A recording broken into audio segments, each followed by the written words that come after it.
Good day to you all. My name's Mark McCartney and welcome to the What is a Good Life podcast. If you're new to this podcast, over the last 2 years, I've interviewed nearly 200 people around this question of what is a good life. Not to prescribe universal answers or define what the good life is, but more to share more genuine expressions of the human experience, other people's explorations, inquiries, and curiosities, in the hope that it may evoke your own lines of inquiry in terms of finding your own personal answer to this question. On the 53rd episode of the What is a Good Life podcast, I'm delighted to introduce Yvonne Smyth as our guest. Yvonne calls herself a conscious parenting adventure guide, and she's on a mission to change the world by bringing intention to how we love our children. She's also launching a course and community, This is How We Change the World, that you can access via the notes below via the Instagram link provided. In this episode, Yvonne takes us on a journey from her own frustrations with her experience of being a parent to exploring the unconscious and developing her own model for what's important in her life, be that tending to herself, embodying love, and impacting the world through conscious parenting. Throughout this conversation, we touch on many themes, from exploring the unconscious and the beliefs and stories we tell ourselves based on the behaviour of a child, to interpreting all behaviour as communication, enabling children to fulfil their own blueprint, along with the significance of giving them our time, attention, and presence. Well, throughout this conversation, neither myself or Yvonne are trying to idealize behavior, so we're very much also trying to acknowledge our humanness and our flaws. So we discuss the significance of rupture and repair in the relationship between a parent and a child, the significance of heartfelt apologies, and the importance of empathizing with children while taking accountability for our actions. Well, I think much of this conversation culminates in a beautiful realization that conscious parenting is as much about growing ourselves up than it is indeed our children. If you're presently struggling with parenting or other close relationships, this episode will touch on a number of substantial themes that may be ripe for you to explore. Yvonne's insights and very relatable experiences will help guide you towards the potential of better parenting and relating generally with others in your life. Look, I took a lot from this conversation. Yvonne has a lovely capacity to thread the line between acknowledging our humanity and orienting our behaviour towards behaviour that can help our relationships flourish. And I was also struck by the fact that in order to help us flourish as parents, there's no escaping from having to reflect on so much of ourselves. And if you enjoy this episode, please like, share and subscribe. And if you're on the podcasting platforms, please continue to leave your lovely reviews. I really appreciate it at this stage of my own podcasting journey. So without further ado, the 53rd episode of the What is a Good Life podcast. Yvonne, thank you very much for joining me on the What is a Good Life podcast today. From following your content for the last little while and really enjoying some of our own exchanges as well in the comment section sometimes, I was really looking forward to having you on and having this conversation with you today. Well, thank you so much for asking me. It's a joy to be here. Wonderful. Well, as you know, I start these conversations off with the question of, is there a question you're trying to answer as you move through life, Yvonne? I love that question. It's like the biggest question you could ever ask anybody. So, yes, I mean, I have been giving it some thought, and I'm going to kind of give you a 3-tiered answer to that, if that's okay, Mark. So I guess in the first instance, I'm a HSP, so I'm a highly sensitive person. I have a highly sensitive nervous system. I feel everything super deeply, whether that's the highs or the lows. And actually, really, the first question that I am trying to answer for myself all the time is, how can I tend to myself? How can I honor my sensitivity and my nervous system, and at the same time manage it as well, so that I'm not, going through life with a perpetually dysregulated nervous system. Because if I don't do that, I'm no good to anybody. I can't do anything else, So I guess that's, if you're to take a little triangle, that's like the very, if I have my own personal Yvonne's hierarchy of needs as opposed to Maslow's hierarchy of needs, my first thing is, how do I tend to me? Okay, first of all. And then I guess moving on from that is, my next question is always, and this is why I have my lovely sweatshirt with love on it that I wear a lot of the time, is how do I embody love?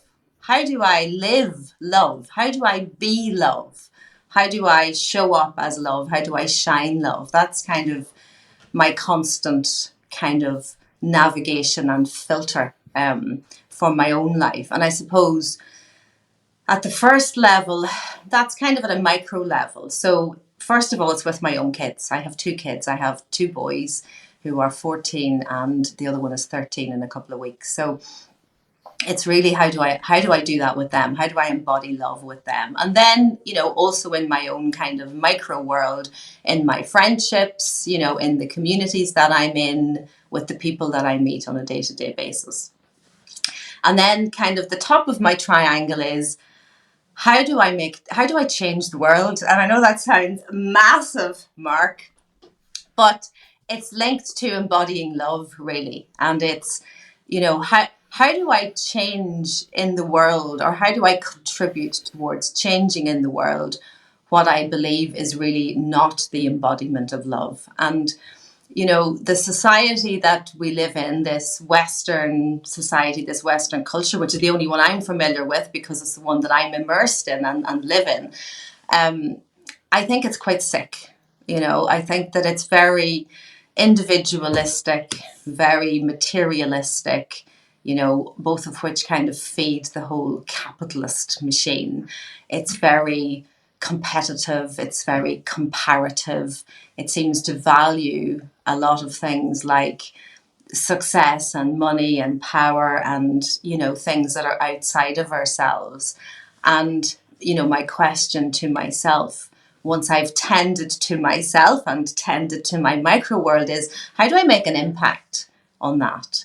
And really that's through my work, and particularly, my work as a parent coach. I work with parents, and it was Mother Teresa, I think, that said, if you want to change the world, go home and love your family. Well, I believe that we change the world in how we parent our children.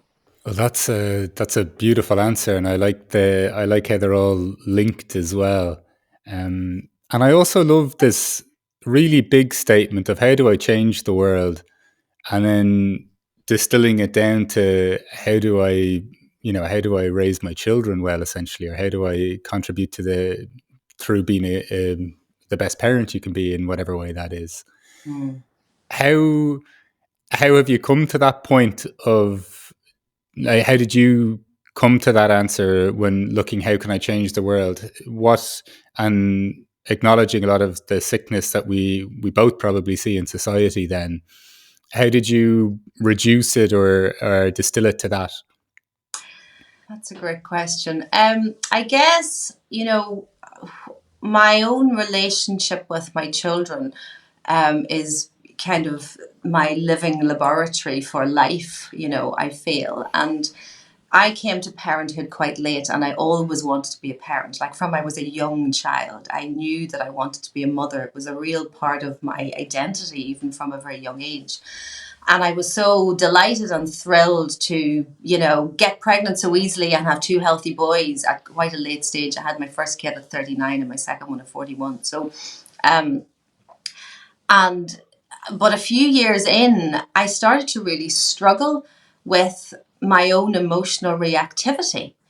I met a part of myself that I'd never seen before, and that quite frankly scared me, Mark. A part that was able to rage, to roar at these kids, to yank them by the hand, to treat them like that. And I kind of didn't know where that came from. And it was like I was being, at times, it wasn't the flavor of our relationship, but it was enough that I didn't like it and it didn't sit with me. It was like I was being on the outside at times, not who I was on the inside. It was like there was this mismatch. And, I would go to bed sometimes at night and just cry my eyes out, Mark, honestly, and say, why am I being like this? What's wrong with me?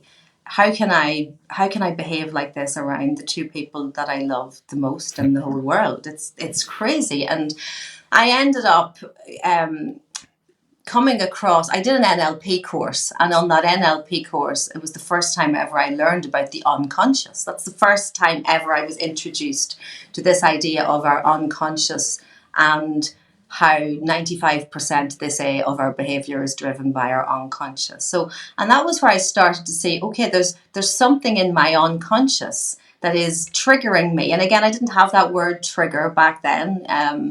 that is triggering me to behave in this way, and I'm not being who I want to be, and there's as I say, that mismatch. And I went on this whole then journey of kind of discovering conscious parenting and gentle parenting and responsive parenting and all of that, and then bringing that into my own relationship with my children.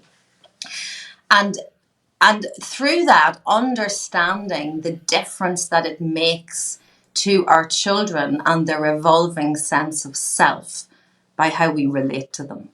That was a massive thing. So it's like I am shaping them, I'm shaping their worldview, I'm shaping their understanding of and their model of relationship and their model of love by how I relate to them.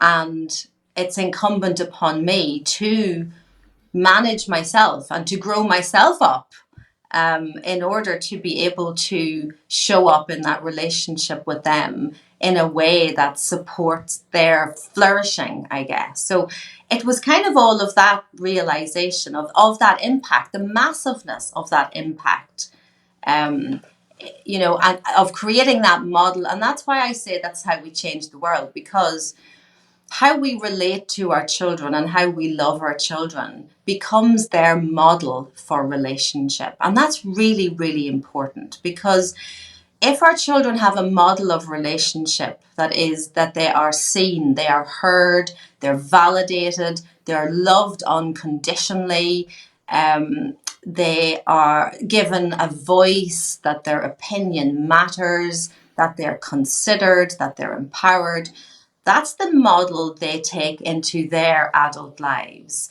And that's the model then that they adopt in their lives, or they're more likely to, which A means that that's what they demand of other people, because that's how they expect to be loved, because that's how they have been loved. But it's also then how they embody love and how they show up. And then that ripples on and on and on, because that's how they show up with other people. And that's how they will parent their children. And that's, it's like, it's massive. And that's to say why genuinely I believe that how we love our children is how we change the world. Yeah, I think this is glorious, to be honest. But this just even I love the sense as well of, struggling or with your own reactions, and I think in whatever area of life, I think so many of us can relate to the sense of almost being kept up at night by our own behavior, or crying in reflection of, why am I still doing this? I don't want to do this. And then the beauty of that being the kind of impetus for starting you off on your own journey, which has brought you to where you are now. Just there's one expression you said there, which I just wanted to check with you what it kind of meant for yourself. I thought it was really beautiful, the revolving sense of self of our children. Could you elaborate on that a little bit? Yes, absolutely. What I mean by that is how our children come to view themselves. Do they view themselves as worthy, as important, as, yeah, just those two words really. Worthy is really probably the most important word. Are they worthy of being listened to? Do they matter? Does what they think matter? Does how they feel matter? And that's, that determines their self-worth, their self-esteem, whatever you want to, all those words. But I want my children to grow up with a really solid sense of, I am important, I matter. How I feel matters, what I think matters. I deserve to be heard, I deserve to be loved. Because Mark, you're a coach, yourself, or you do some level of coaching. I'm sure you'll agree with me that so many of the adults that we end up working with as coaches have got massive voids in that sense of self. And that's why they come to coaching or therapy or all sorts of healing modalities or whatever it is. And it's wonderful that, there's so many of us here serving people. But it's because of, in many cases, their lack of worthiness, and that they don't have that strong sense of self that has us yearning for that deeper connection with ourselves and that deeper knowing of ourselves and that feeling of being enough, being worthy, all of those things. So it's a beautiful thing, that understanding of that strong, solid internal sense of I am enough.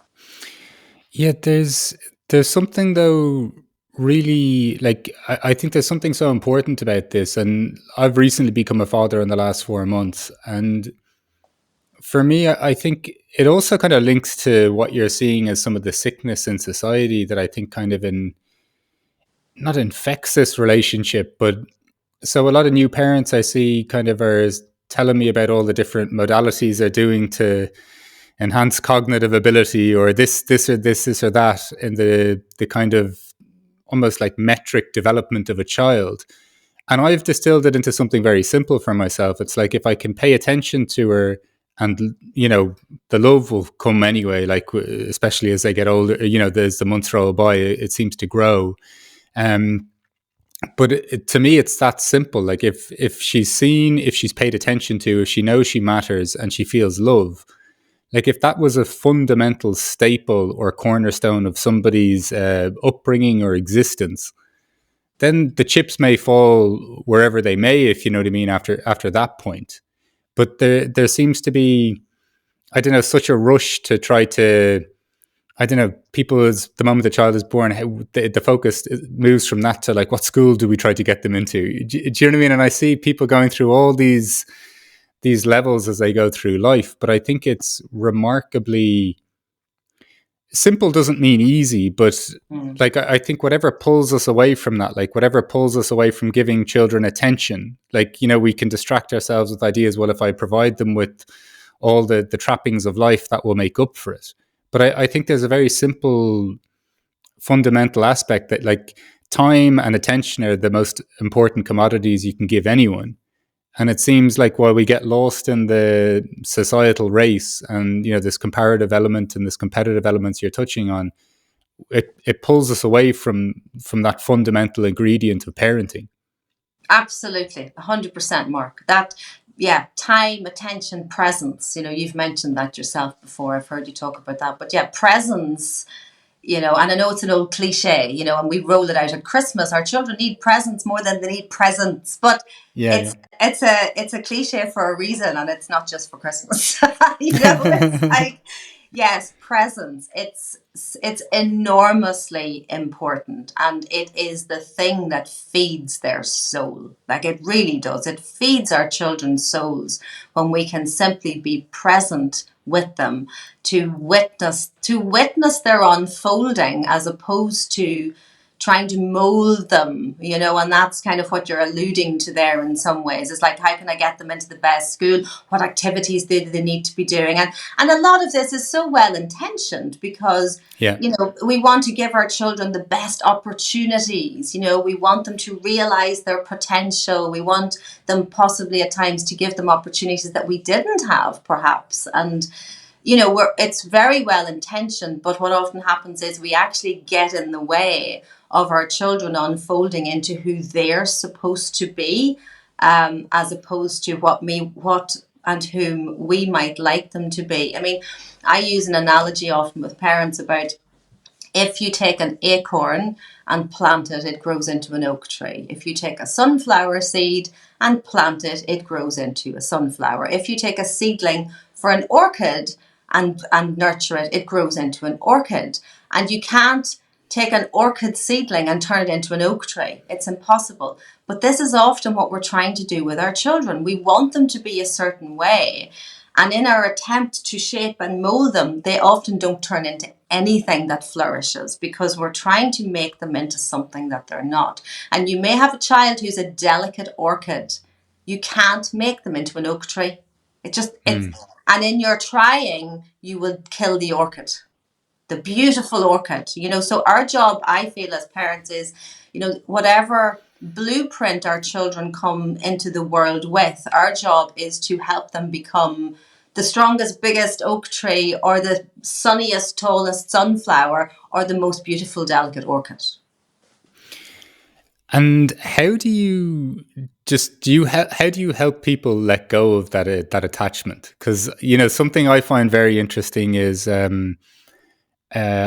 little girl like rarely sleeps through the night and rarely cries, and then some people start saying, "Oh, she's so calm," or "She's like a little Buddha baby."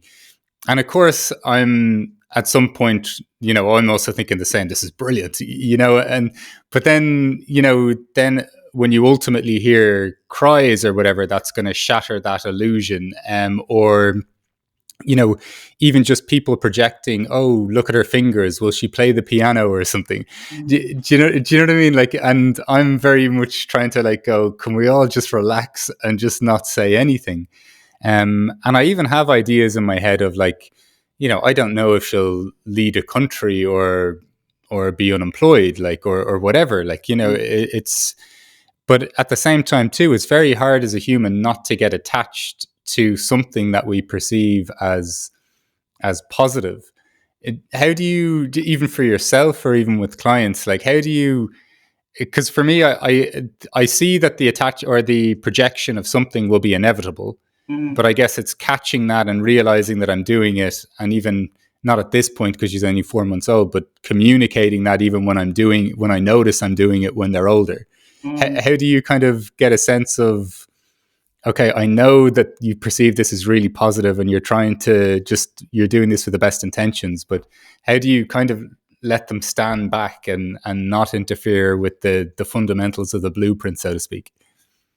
Often it's around helping them to see what happened in their own lives when people tried to shape them. Sometimes it's about, well, how have you felt in the past, or how do you feel when people are trying to tell you how to be, or and it's also about helping them to take the perspective of the child. So I that's something, actually one of my superpowers as a HSP is empathy, and I'm really able to empathize with children at a visceral level for whatever reason. So I am able to feel how a child feels. So when a parent is talking to me about whatever it is, oh, my child, is lazy or is unmotivated or is this or is that, it's like, well, we kind of look at, well, what are they doing and how must they be feeling to behave like that?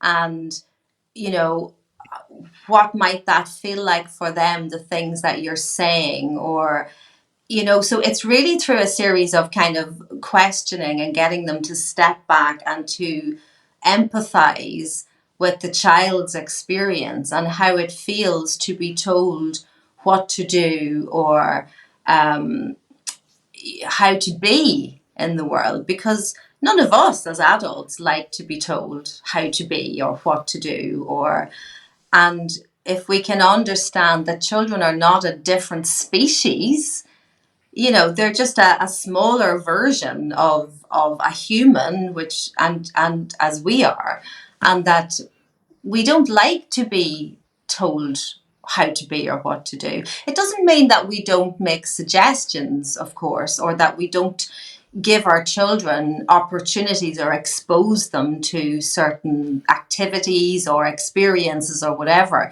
But then it's about reading our children and seeing how do they respond, what makes them feel good or come alive. And actually, Mark, it often comes from, you're talking there about this positive, kind of attachment maybe to things for them. It often comes from parents coming to me who are coming at it from a different angle, as in, my child doesn't do this, or this is the way my child is behaving, and it's coming from that, how do I fix my child's Yeah, behavior, yeah. to starting to go, okay, so let's look at that behavior. All behavior is communication. That's one of kind of my sort of fundamental or foundational kind of parts to, my perspective taking on children. But all behavior is communication.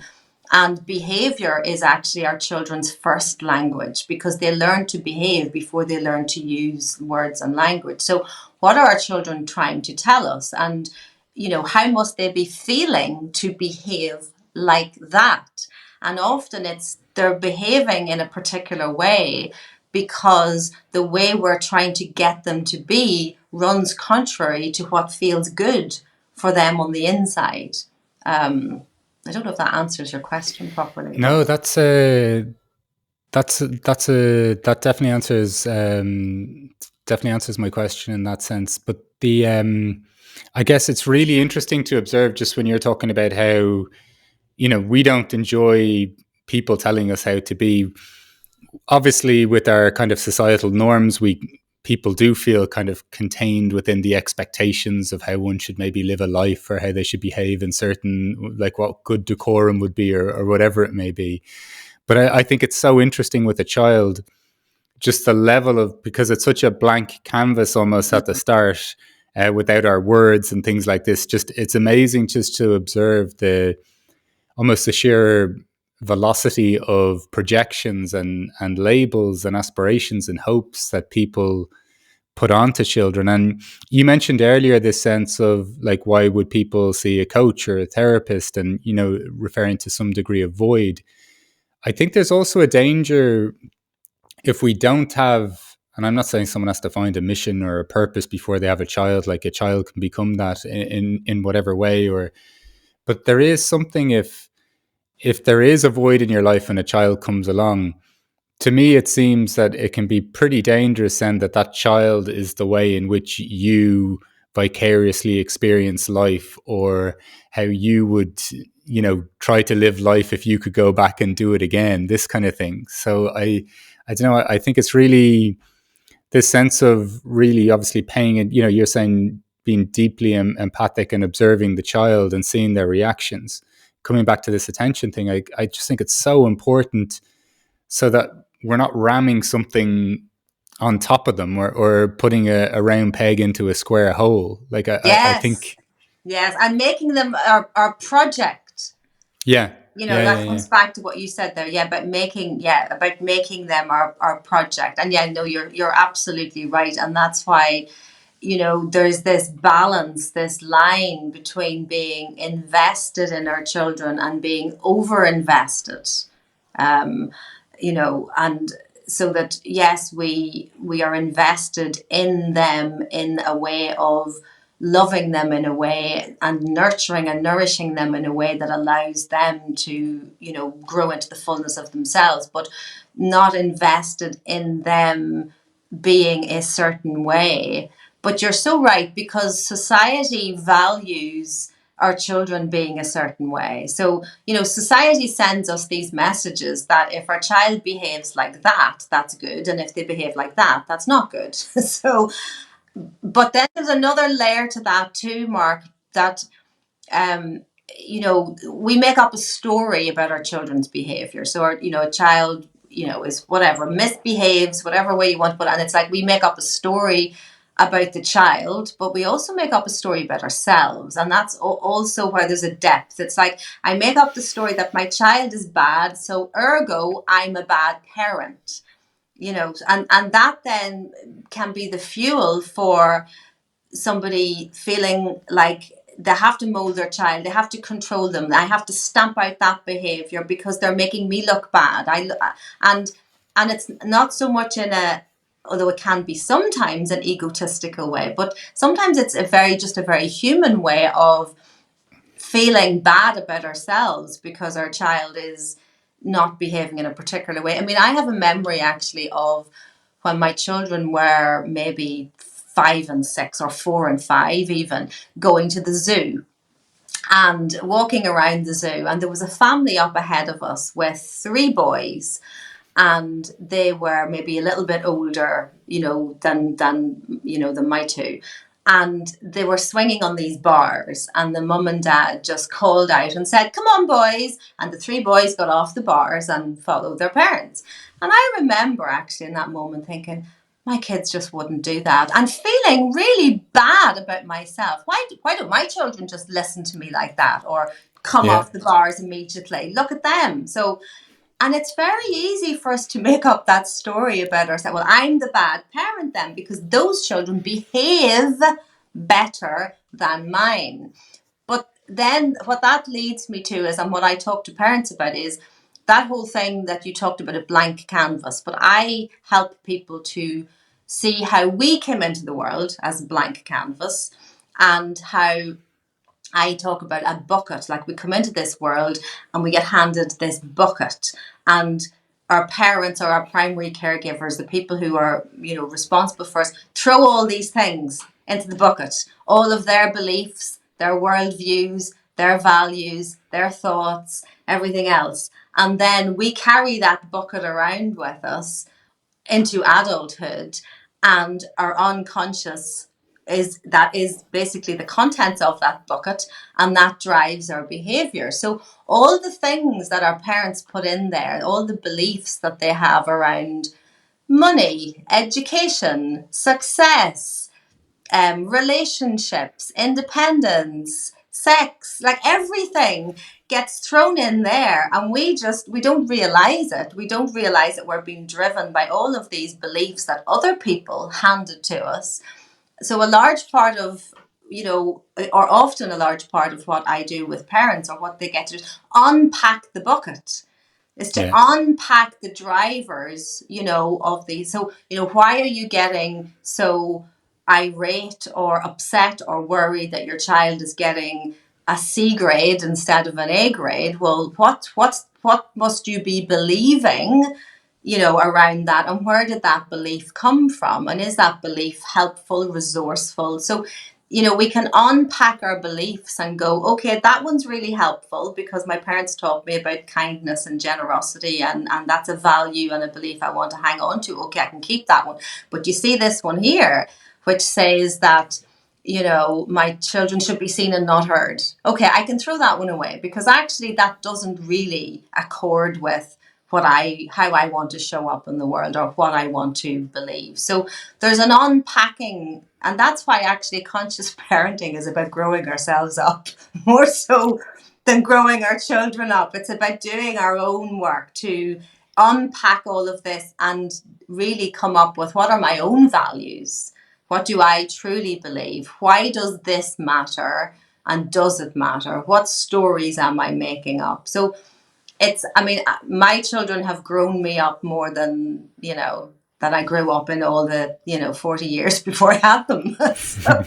And continue to every single day. This is a lovely sentiment of, figuring out yourself, figuring out, and, not becoming this robotic, you know like functioning creature that shows the right amount of generosity, empathy, never loses its temper, just some of these ridiculous ideas we have about the human experience. But figuring out, like, I think knowing your own values is just, it makes it so much easier to just you're not even really making decisions if you know what they are and then you embody and stand by them. Because it's not about then putting them all on top of another person, even if that's my wife or my child or whatever. I'm just approaching life my way and letting people know that this is merely my way. And I think when we start to see our own unique individuality, it's kind of easier to celebrate it or look to promote it in somebody else's life. Because I don't know about you, like, since I've been living life from that perspective, it's not that I've made all the right decisions. It's not that all the windfalls just keep coming my way and I just keep knocking it out of the park. But I feel content with the choices that I'm making, irrespective of the outcome. Yeah. And I don't know, there's something about whether it's us as individuals, and then particularly because I see it kind of get magnified when people talk about their children, there's a kind of a greater anxiety around it, but it's so outcome driven. And there's so many things that we can't know, or that they happen for a multitude of reasons, that we can't fully control, essentially. And I love this kind of sense that you were saying around, like, just, you know, in order to allow them to be, I think there's something fundamental in us as human beings, that we just have to be okay with allowing life to be as well, if you get me. Like, so I very much agree with that sentiment, that it's work on ourselves, or understanding of ourselves, and that allows us then to give the space to somebody else, like whether it's a child, another person in your life, or whatever it may be. Yeah, no, absolutely. That acceptance, and it's that surrender, and I think, the surrender is a word that sometimes makes people feel, no, I don't like that word, because that sounds like kind of giving up, and Yeah. it's not that at all. It's about, surrendering to the present moment, whatever that is. But it doesn't mean that we don't, try to make changes or improvements or whatever it is. It's that combination of acceptance of the as is, but also being on a path of learning and growth and all of that. And I mean, it is hard to it is definitely hard to accept when our children um, develop values that are different to ours. Is a massive thing. I mean, you have a baby now, so you're nowhere near that yet. But Mark, I have teenagers, so it's like, I am in that stage already where, you know, they are making choices that are different to some of the ones that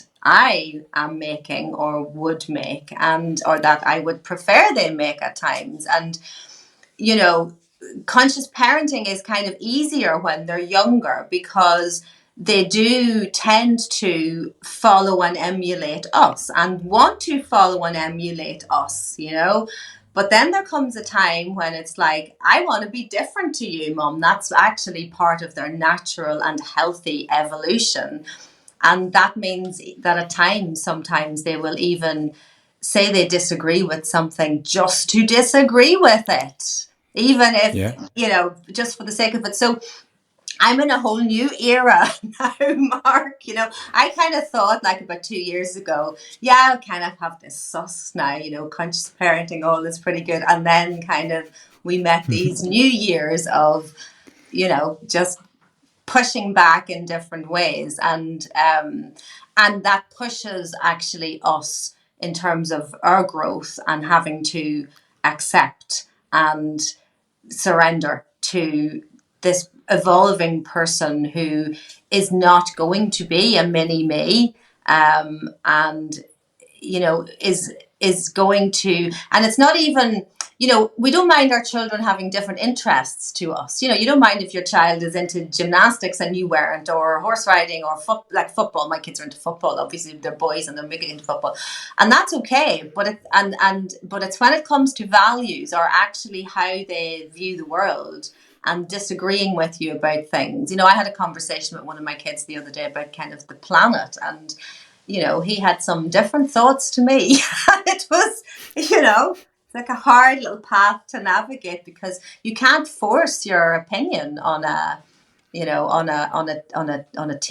teen, or it doesn't work. So it's a whole new era. And Mark, actually, I wanted to come back to something you said earlier about, your child, and she sleeps really well and she's very calm and whatever. Have a second one, okay? Yeah. We had we had our first child, and he was very calm, very quiet. He's a HSP actually as well, as it turns out. But he would literally sit in a chair and observe the world and say very little, and didn't. And then we had the second one, and he's a firecracker, completely different kettle of fish entirely. Yeah. Like it's but I'm even wondering, like, even after, because I've heard of some friends in similar scenarios, and after 7 months it just flipped. So it's I think it's it's whatever happens or whatever comes our way, it's to deal with it. Like, and even even when when Aoife was pregnant, just kind of saying like, oh, I like just kind of wondering, would like postnatal depression be part of the equation, and not trying to fear it or resist it, just saying, well, whatever's going to come, all of these things are on the table, right? Like, I often say, like, I have no idea if my child will be, or if Ava will be, an absolute like lunatic of a teenager. Like, it's all on the cards. Like, it's really interesting though, like that dynamic you were talking about there of, like their values are colliding now. And, I'm sure if we look at our own paths, like whatever we are at this age and our values, Jesus, how much they've even changed for you or I, even the last 10 years, let alone when we were teenagers. It's so interesting to try to, because I can imagine the temptation for me anyway, like I won't speak for anyone else, but I think I've learned all these things. I've gone on this journey, like, but just, condensing what you've learned in 40, in my case, 40 years or whatever, and then just trying to stuff it on, on top of a teenager who has to make their own mistakes, who has to, well, not even mistakes, but just who have their own opinions, their own views. Like, I can find that, like, I can imagine, I don't know, it makes me think of when I first came to meditation and did some silent retreats and was telling everyone in my life they should meditate. Like, I was insufferable for about a year or something. Do you know what I mean? And I'm just almost like clenching up thinking about just trying to resist the desire to do that to a teenager.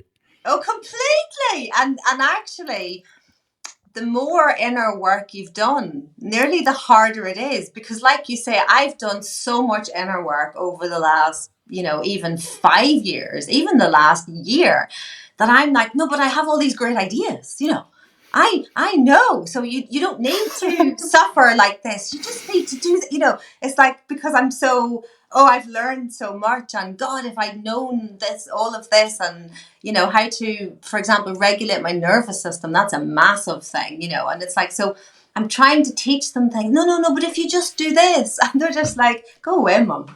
you know I don't want to know. And and you're like, oh, okay. And it's that balance of sharing the things with them, but not being attached to them adopting them. And I think it's not about, oh, don't tell them, don't share, don't try to impose, and be unattached to whether they absorb things or not. And actually, what's really interesting, Mark, is that there will be things at times that I have said to the kids that they have rolled their eyes at, and slammed doors at, and other things.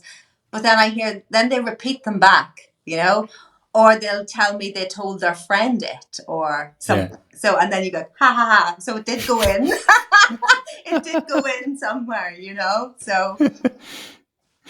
And for you, how would you describe your experience or relationship with parenting, kind of, and this, I'm not trying to make it too binary, but like kind of pre and post your own explorations into conscious parenting, your own journey as well, like from, even when you're alluding to just the sheer frustration or suffering with your own behavior to okay, obviously your teens aren't just adopting all your views, but to the place even where you're at now.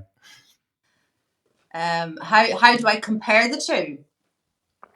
Yeah, or how would you even kind of allude to some of the evolutions or the transitions that have occurred in that process?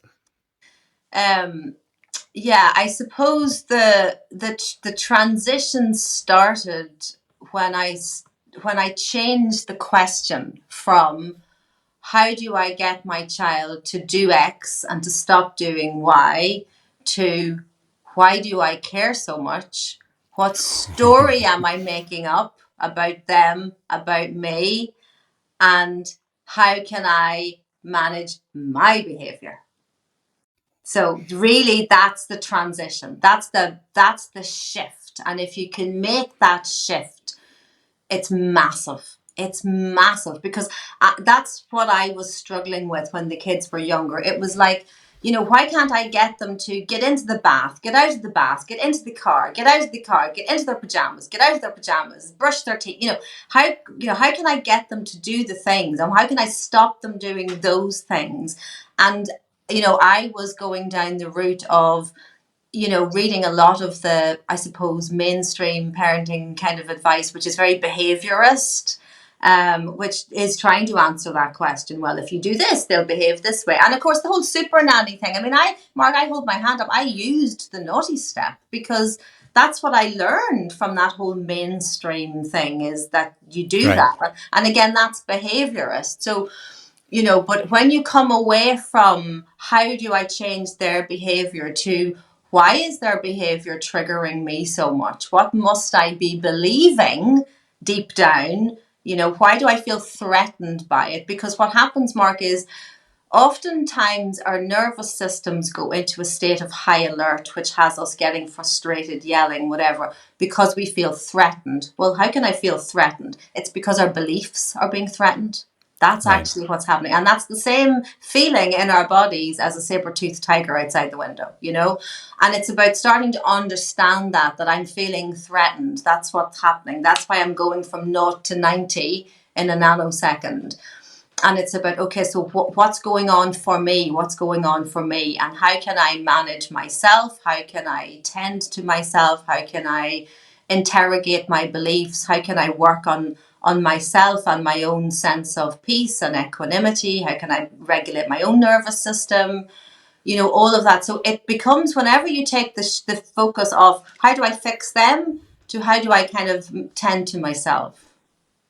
Yeah, I think that's so fundamentally important. There's just curious, then, from your perspective, like how then do you, I guess, go from just that to then also not like not being as focused then, or like almost letting go of your expectations for a child's behavior, like, because I think even in general relationships, we're not that we're always trying to influence or manipulate, but just to be comfortable with that, like, because it seems, from what I look at a lot of our own personal behavior, so much I think stems from control and fear, right? In how we're even showing up, and in the psychotic ways we're kind of behaving, and as a society, and the way we, I don't know, the way we're doing things that seem like they're going to end badly, kind of thing. How do you, when you focus on just regulating yourself, then do you notice then, like, is there an awareness around, oh wow, this is, like, from my perspective, the more I try to observe a process in myself and realize how difficult sometimes that is to let go of, it makes me think, like, what am I even trying to do to this other person? Like, God, I'm struggling to do this for myself. How do you notice, like, what do you notice changes in you when you make that distinction? Well, you said a really important thing there is you move from fear to love. I mean, and that's the kind of thing. You're so right. I very much concur with that thing that we are up. Control comes from fear. Trying to mold our children comes from fear. It comes from the fear of them being other than they should be. And many times it's very well intentioned. It's like we don't want them to struggle, or we don't want them, we want the best for them. We want them to do well, all of those things. But um, what I notice shifts when I change, their response changes. If I am grounded and my nervous system is regulated, I mean, we co-regulate with our children. That's probably a term you're familiar with, Mark, but maybe everyone else listening isn't. So, co-regulation is essentially where our children absorb our energetic and emotional state. So, and I love to use analogies and metaphors that are easy to understand. And I use one a bit like the jump leads. Imagine the jump leads of a car, and your children are attached to you with jump leads. So when your nervous system is dysregulated, that's the energy that's going down those jump leads to them. So when our children are dysregulated, if we can't fight fire with fire. So if our children get dysregulated and have a tantrum or meltdown or whatever you want to call it, if we move into dysregulation and yelling, or criticizing or judging, or stop that now, or we move into that dysregulates them further, because what they actually need is safety, because they're feeling unsafe, their bodies feel unsafe to them, and they need a regulated state. So they borrow our calm. And adults learn how to, we come to learning how to regulate our emotions through thousands and thousands of instances of having our emotions co-regulated. So Right.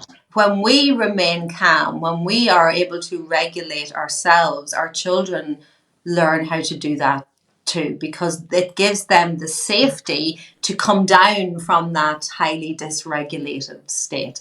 And I am not suggesting that this is easy, Mark, at all. It's simple, like you said, but it's not easy. I'm not suggesting it's easy. But, I have had to, find ways to do that. And the ways that I do that are many and varied, as in,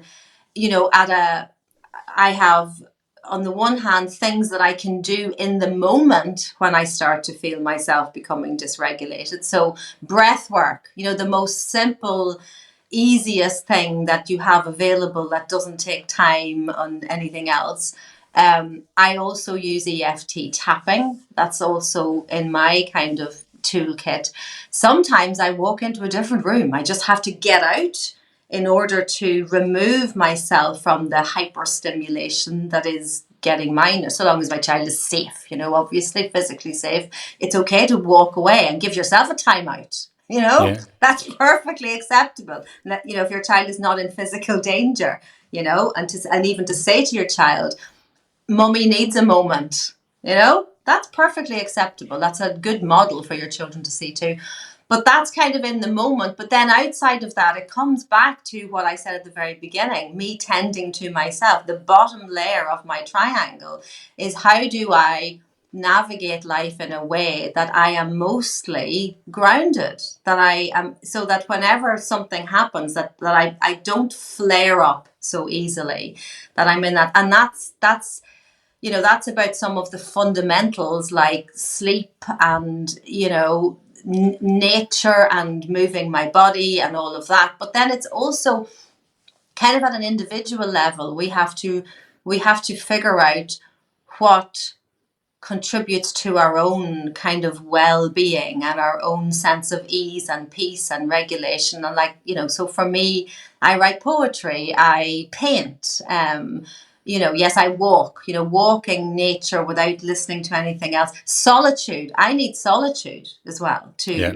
to recharge myself. So, and I didn't know any of this when my kids were younger. So, a lot of the triggering that was happening because I wasn't tending to myself, and I didn't know how to. I didn't even have this language or vocabulary. I didn't know anything about any of this. I wasn't taught any of this growing up. So I've had to figure that out and figure out what's Yvonne's prescription for grounding herself, feeling good, tending to herself.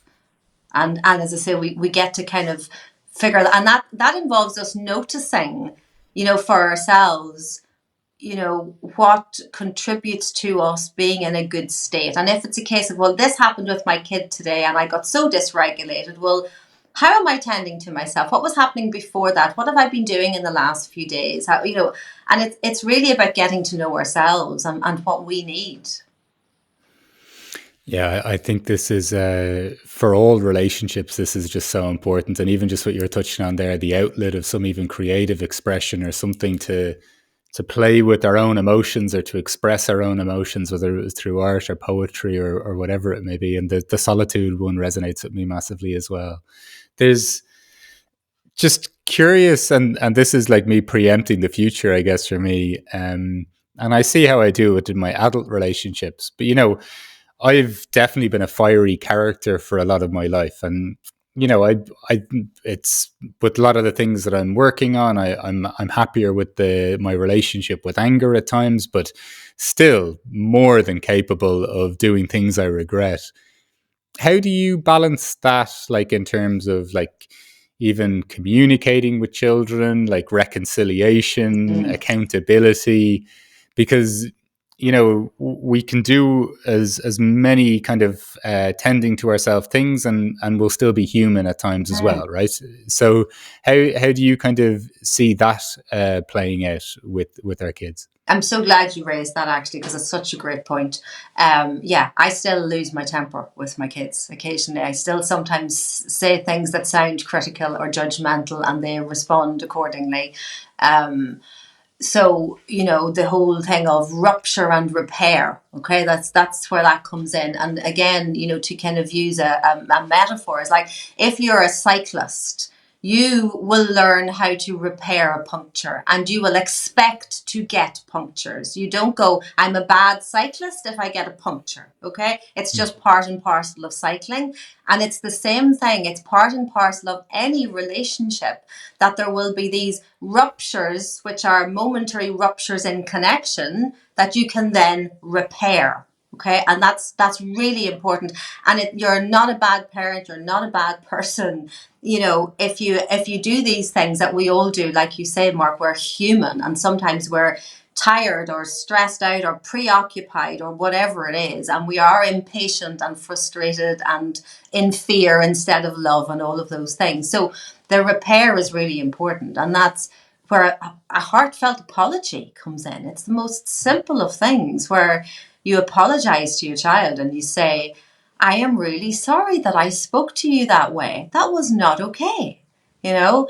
And it's like, it's the simplest of things. And yet, I mean, I know when I started on this whole road, that sounded alien to me, being Right. brutally honest, Mark, because no adult ever apologized to me, ever. Okay? That was not a thing when I was growing up.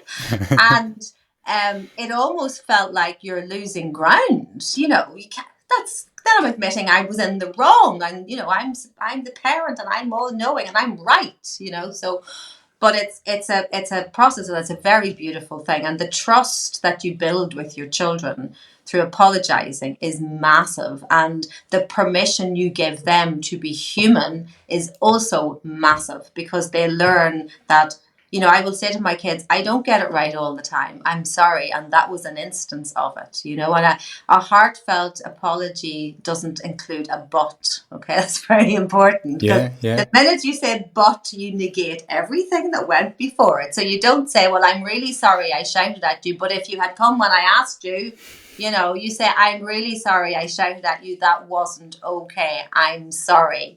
You can deal with the other things another time. And, if children are struggling to get ready for school on time or whatever, that's sorting different stuff out. But it doesn't include a but. It can include an and, because sometimes an explanation is useful and helpful. So sometimes I will say,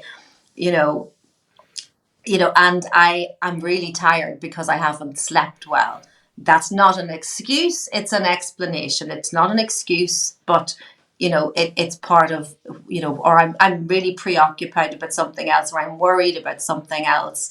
But a heartfelt apology is massive, and children are so forgiving, like so forgiving, as we all are. Like Yeah. it's human nature to be forgiven if somebody is genuinely apologetic. And another kind of tip that I would give parents about apologizing is that whenever I apologize to my kids, what I will often say is, what I wish I had said instead was, or what I wish I had done instead was. Because that almost gives them a felt experience of what it would be like if you'd done it differently. So I might say, look, I'm really sorry that I spoke to you like that. What I wish I had done was, I wish I'd listened properly to what you wanted to tell me before I interrupted, or whatever it was. I wish I had thought about whatever it is. But that's useful. And another thing that's useful is, saying to your child, let's have a do-over, and literally go out of the room and come back in and do the thing again. And my kids will sometimes say to me, Mum, can we have a do-over?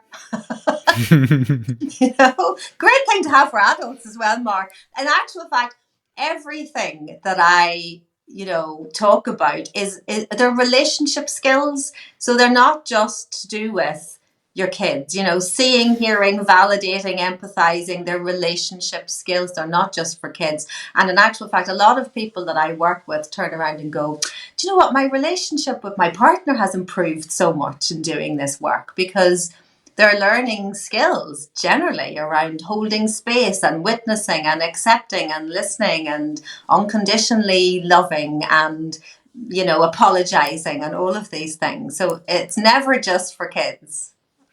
No, I 100% agree, and I think a genuine apology with no buts and everything else is one of the most liberating things in accepting ourselves as human beings. Because I think a lot of times we can't give that apology because we find what we're acknowledging so threatening to our sense of self. But when you do that and you consistently do that, I think that profoundly affects our relationship with ourselves as well as other people. Look, just conscious of time here. There's a lot of other questions I want to ask that I won't have time for. But one last question before the usual one that I end with. How do you go about your life embodying love? It's something I wanted to expand on much more that we won't have time for, but just even in a kind of a succinct sense, what does that entail for you? It entails me trying to live my life in a way that answers the question, what would love do in this situation? Nice. You know, how would love behave here? What would love say? How would love be, in this situation? I think I did you is that from a book? I'm trying to I think I wrote down that acronym before on my wrist. Like I just what would love do? I was just trying to It rack my head. might Where did be, I? and one of the books that has profoundly influenced me is the book by Marianne Williamson. Oh, what's it called? It has love in the title, but it's really all about that whole thing of love being the opposite of fear. Yeah. And that whole embodiment of love. So it could be from there. A Return to Love, that's what it's called. Marianne Williamson's book, A Return to Love, which is based on A Course in Miracles. Beautiful book. So, Yvonne, just from everything you've been talking about, like how do I tend to myself? How do I embody love? How do I make a big impact on society? And then realizing that the path to that is this conscious parenting as well, and also then spreading that, and not only the ripple effects that will have from generations for yourself, but other people that you're helping as well. Looking at maybe society and acknowledging where you would like it to change, and contributing towards that, like so many examples of like the importance of being seen, being heard, being noticed, paying attention, humility, and whether it's with our kids or not, an acceptance of being human, a desire to explore yourself as much as possible, even from this sense of when you're initially kind of struggling with trying to understand your own behavior, and that being the impetus for going on your own journey with all of this. Just really curious then to ask you the final question, as I do, of what is a good life for you, Yvonne? All of the above. That's literally it. I mean, if I was to distill it down to one thing, it kind of is the love thing. I mean, on my LinkedIn profile, I don't know whether you've seen, there's a quote that I have there by Jen Pasteloff, who wrote a beautiful book called On Being Human. And the quote is, when I get to the end of my life and I ask one final, what have I done? Let my answer be, I have done love. That's it. Yeah. That's absolutely gorgeous, and I think it's even the question, "What would love do?" I just think that's such a beautiful mantra to kind of carry with us as we go through life. And of course, we're going to be triggered, we're going to be pissed off, we're going to react, but as long as we just kind of keep returning to some of these sentiments, and lots of the sentiments that you brought up during the course of this conversation as well, I think it will go a long way to us all living our own good life. Look, Yvonne, thank you so much for your time. Thank you for all that you've shared. I've really enjoyed this conversation, as I suspected I would, and thank you very much for joining us on the What is a Good Life podcast today. It has been an absolute pleasure, Mark. Thank you so much for inviting me.